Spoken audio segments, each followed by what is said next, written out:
She said it softly, not as an invitation, not even as a question, more like a confession that slipped past the edge of her composure. I'm not ready for the night to end. And for a moment, either was I. We were the last two at the table, glasses empty, candles low, the restaurant thinning into quiet hums and the scrape of chairs. Her laughter had grown quieter over the last hour, replaced by that kind of silence that feels like it's saying something you're not supposed to name. She looked down at the rim of her glass, tracing it with her fingertip, as if trying to hold on to the night just a second longer. I was supposed to leave first. I even stood halfway. But she looked up then, one raised brow, a tiny curve of her lips, like she'd caught me doing something foolish. You're not that eager to go home, are you? She had this way of making ordinary questions sound dangerous. Her name was Elise. Mid-40s. Beautiful in a way that didn't announce itself, more like it waited for you to notice. Her hair fell loosely around her face, strands escaping as she tilted her head. The kind of woman who looked like she'd made peace with most things in life, except maybe tonight. We stepped outside together, the air cold enough to make her fold her arms close. I offered my jacket, stupid maybe, but automatic, and she accepted with a faint laugh. The scent of her perfume lingered in the wool, soft and expensive, something that reminded me of rain and cedar. She didn't say where she was going. Just started walking. And somehow, my feet followed. The street was half asleep, wet pavement, dim yellow light bleeding from storefronts. Our footsteps echoed in uneven rhythm. Every few blocks, she'd glance sideways at me, like she couldn't quite decide if this was harmless or if she should have said goodbye back at the door. You always follow women who say things like that? She asked. Only the ones who don't mean it, I said before I could stop myself. That made her laugh again, low, quiet, real. Then she stopped walking. I nearly bumped into her. She turned to face me, and for the first time that night, she didn't look amused. There was something searching in her eyes. Something almost afraid. You think I don't mean it? The streetlight caught her face then, faint shadows under her eyes, a small line near her mouth that deepened when she frowned. It wasn't the look of someone flirting. It was the look of someone standing at the edge of a decision. I didn't answer right away. The wind brushed her hair across her cheek. She didn't move it. I wanted to reach out, but my hand stayed at my side. She noticed. I think she always noticed, and that made the air between us shift. I live just around the corner, she said quietly. You can walk me. It wasn't a command. It wasn't a promise either. When we reached her building, she paused by the gate, keys trembling just enough for me to notice. She turned them over, then stopped. Her eyes lifted to mine. Do you want to come in? She asked. I didn't move. My throat felt dry. There was a pause long enough to feel like a choice, long enough to hear the city breathing behind us. Then, somewhere above, a light flicked on in one of the windows, a silhouette moving, breaking the moment. Elise looked up, exhaled, then whispered, half to herself. Maybe not tonight.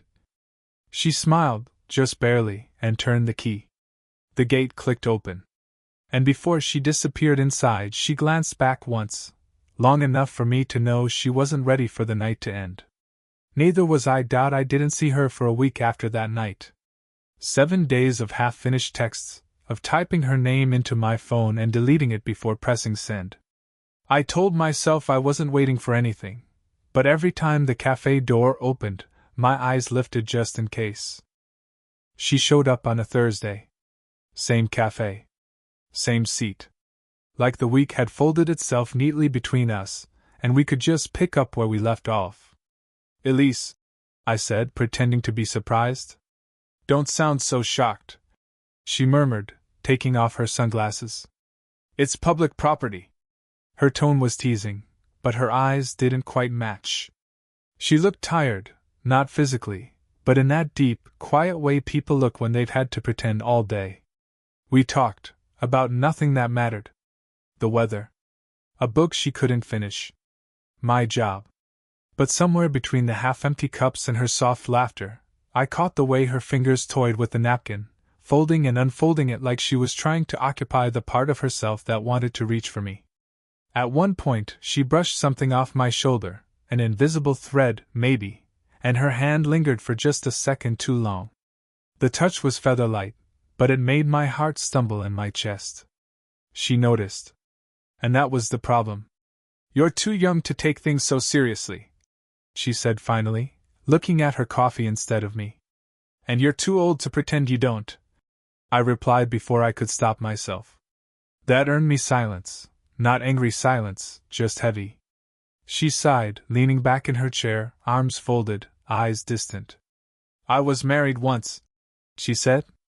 12 years. He was reliable."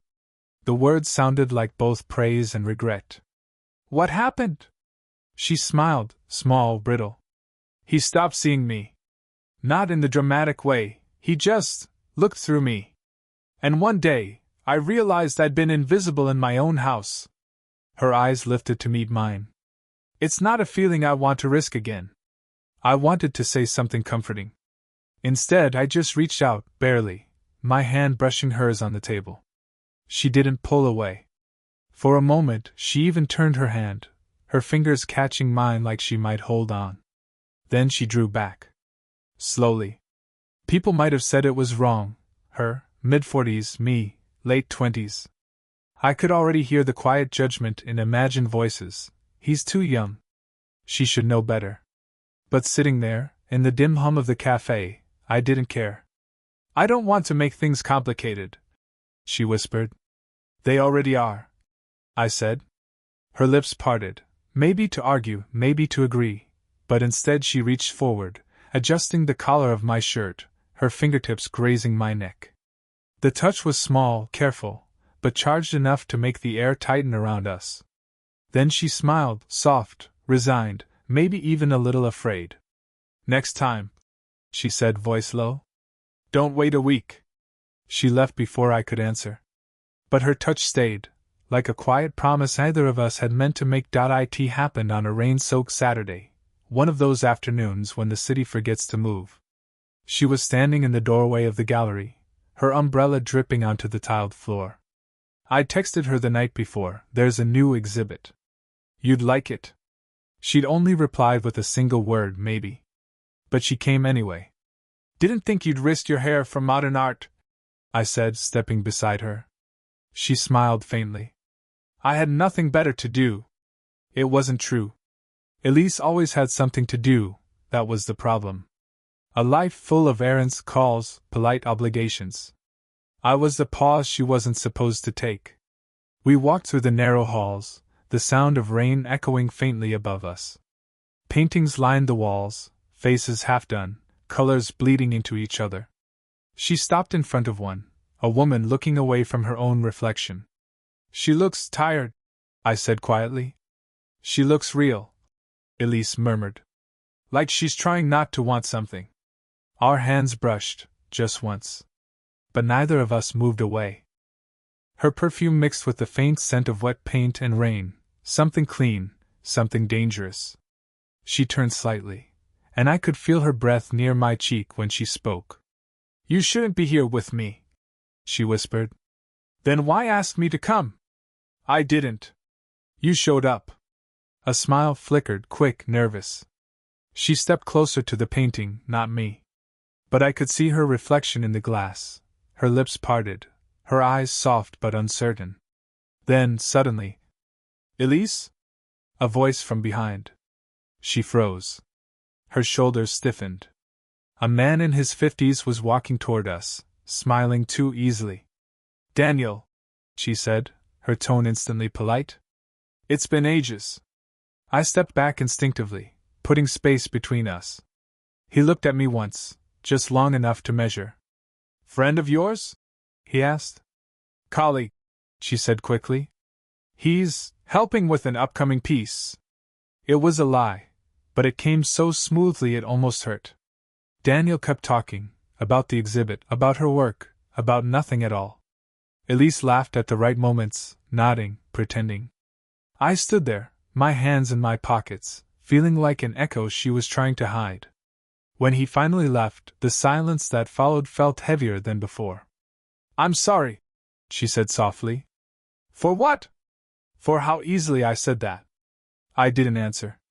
I just stepped closer, close enough to see the faint tremor in her jaw, the way her breath hitched when I brushed a raindrop from her sleeve.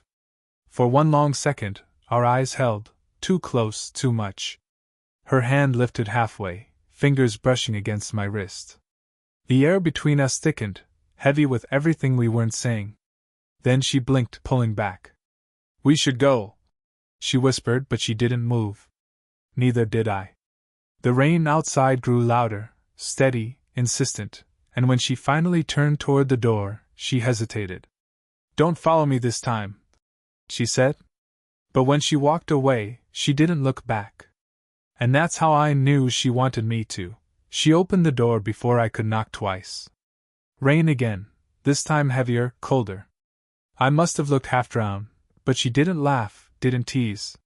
She just stepped aside and said quietly, "You shouldn't be here." "I know," I said, and stepped inside anyway. The living room was dim, only the soft amber glow from a single lamp. Her sweater hung loose off one shoulder, hair slightly damp, skin flushed from warmth.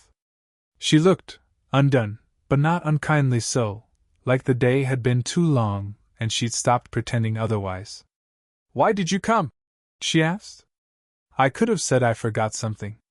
I could have said I was passing by. But the truth pressed too hard against my chest. "Because you told me not to." She exhaled sharply, half a sigh, half a laugh, and turned away, moving toward the window. Rain streaked down the glass like something trying to erase the view. "I can't keep doing this," she said. "Doing what?" "This, pretending we don't know where this is going." She turned then, eyes meeting mine, sharp, vulnerable, searching. I took a step forward, and she didn't move. Another step, and she lowered her gaze just slightly, like she was afraid of what might happen if she didn't. "I think about you," I said quietly. "More than I should." Her lips parted. "You don't understand what that means for me."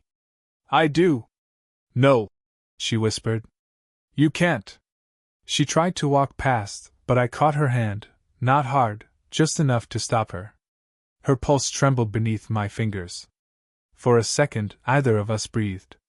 "Elise." "Don't," she said, but her voice broke halfway through the word. She turned back, and her face was inches from mine. Her eyes flicked to my mouth, then away, and I could smell the faint trace of wine on her breath, warm, familiar. "I've spent years keeping everything in its place," she said. "I don't cross lines. I don't feel like this." Her voice cracked on the last word. "Then don't," I whispered, but I didn't let go of her hand. Her other hand came up slowly, brushing a drop of rain from my hair.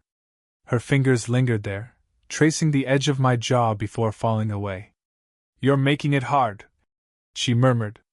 "Maybe it's supposed to be."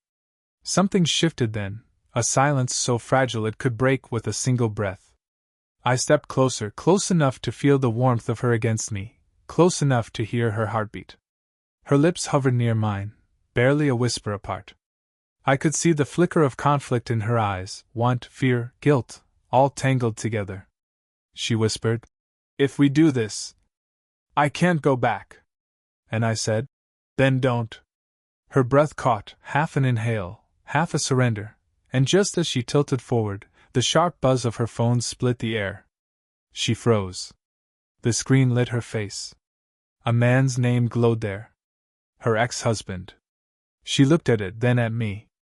The silence between us turned electric, alive and dangerous. "Maybe," she said softly, voice trembling. "We already went too far." The next morning, she didn't answer my call. Not the first one, not the third. I told myself she was busy, that last night had scared her, that maybe she needed space. But the longer the silence stretched, the heavier it got. Like every unanswered ring added a layer of distance I couldn't undo. When she finally texted, it was just one line. "We need to talk." I found her in the same cafe where it all began.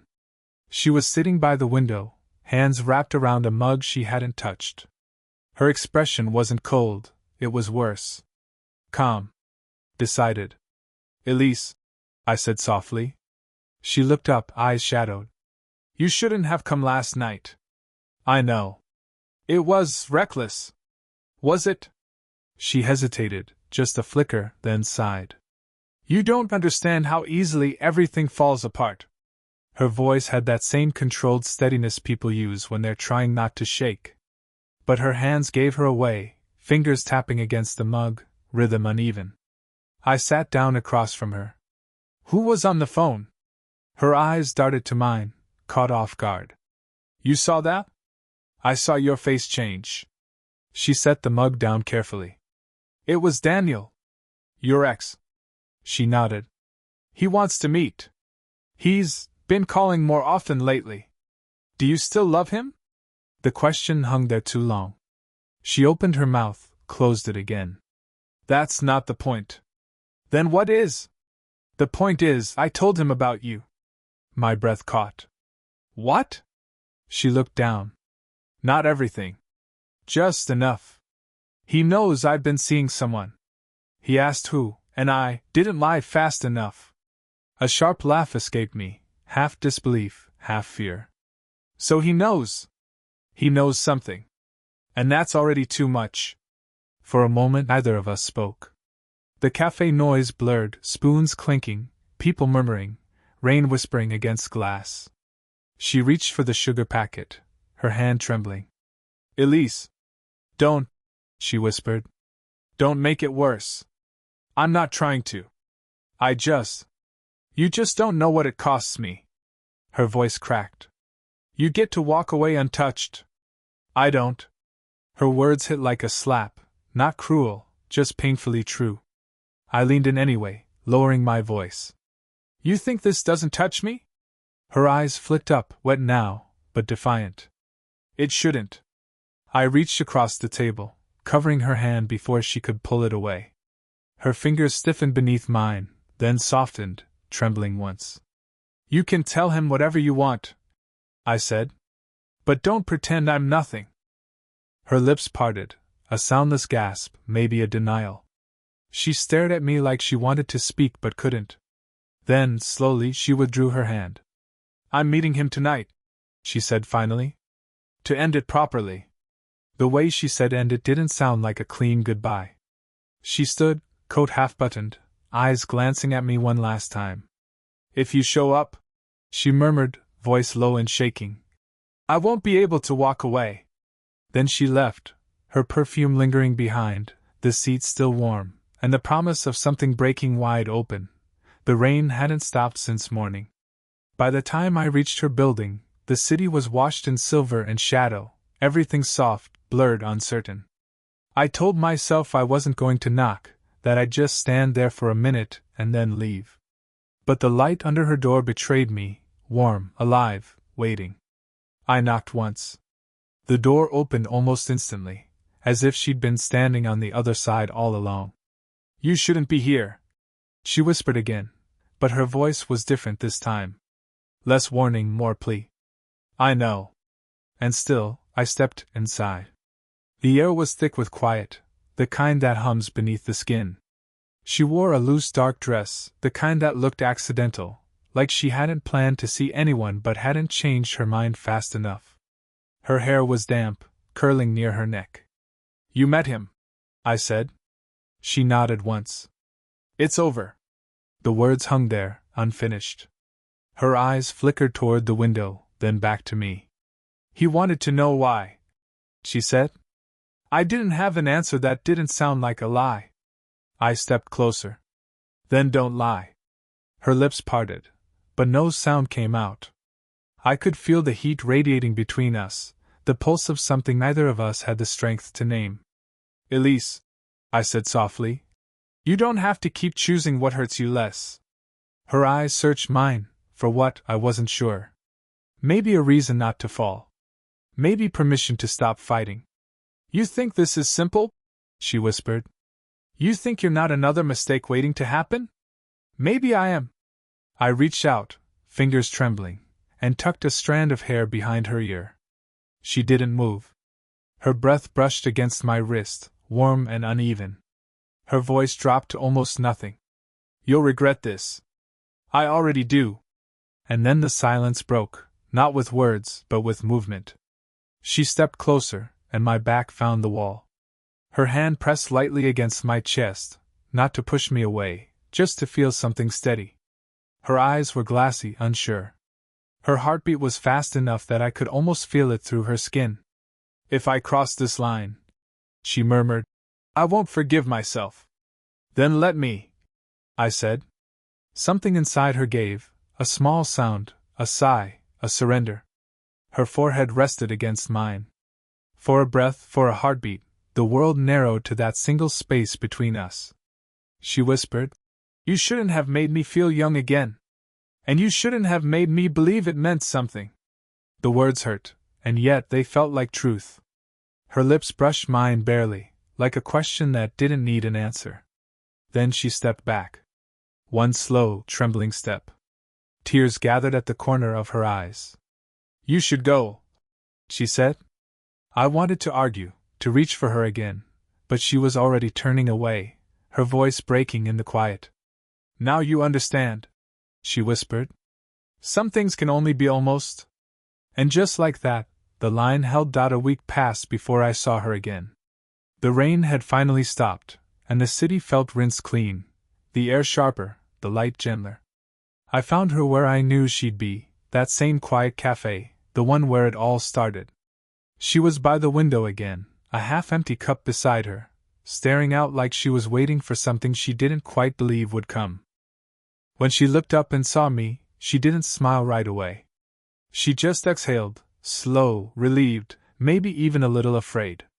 You came, she said. I didn't know if I should. You shouldn't, she murmured. Then softer. But I'm glad you did. I sat down across from her, the distance between us suddenly too formal. For a moment neither of us spoke. Just the quiet clink of cups and the faint hum of conversation around us. Finally I said, I thought you wanted it to end. I did, she said. For a few days, I convinced myself it had. But then I realized something. What? Her gaze met mine, steady now. You weren't the mistake. My fear was. The words hit quietly, not dramatic, not desperate. Just true. She leaned back, fingers brushing the side of her cup. All my life, I've done what looks right. What sounds reasonable. I forgot how to feel something without checking if it was appropriate first. She paused. You reminded me that I'm still capable of wanting. I swallowed hard. And what do you want now? Her lips curved into the smallest, realest smile I'd seen from her yet. Something simple, she said. To stop pretending we don't care. I reached across the table, hesitating only for a second, then took her hand. She didn't pull away. Her fingers tightened around mine, warm and certain. For a while, we just sat there, hands entwined, the quiet between us no longer heavy, just full. I still don't know where this goes, I said. You don't have to, she replied. You just have to be here. The light shifted, spilling across the table, touching the faint lines near her eyes. I found myself watching her the way people watch something fragile, afraid to blink. She noticed, and her smile deepened. You make me nervous, she whispered. Good, I said. Means we're alive. She laughed softly, shaking her head. Then she stood and stepped around the table. I rose too, unsure of what to do, until she placed a hand on my chest, just above my heart. Still raining in there? She asked quietly. Maybe a drizzle, I said. She leaned in and pressed her forehead against mine, no performance, no hesitation. Just warmth. Stillness. A breath shared between two people who'd stopped pretending not to need it. We stayed like that for a long time.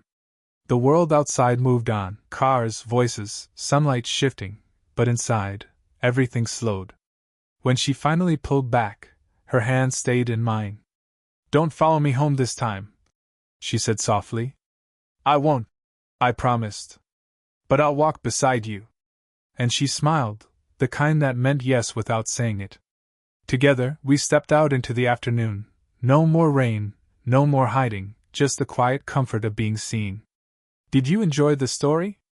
What kind of stories would you like to hear next?